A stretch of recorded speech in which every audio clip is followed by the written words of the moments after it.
So you've downloaded the app. Congratulations! I'm sure you've probably funded your wallets and even invested. That's great. Now I'm going to take you through a very important aspect of the app, so pay attention. Completing your KYC is important because it must be done before you can take your money out of the app. It's important because we don't want anyone other than you having access to your funds. Now, how do you complete your KYC?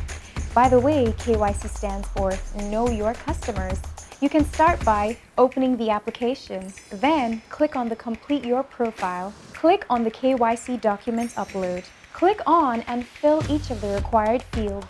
Upload an identity document, any government-issued ID, passports, driver's license, etc. Upload proof of residence. Upload a signature or sign in the white space provided below. Save and submit. Voila! You're done! Now, all you have to do is wait for us to verify your documents, which usually takes about 24 hours, and after that, you're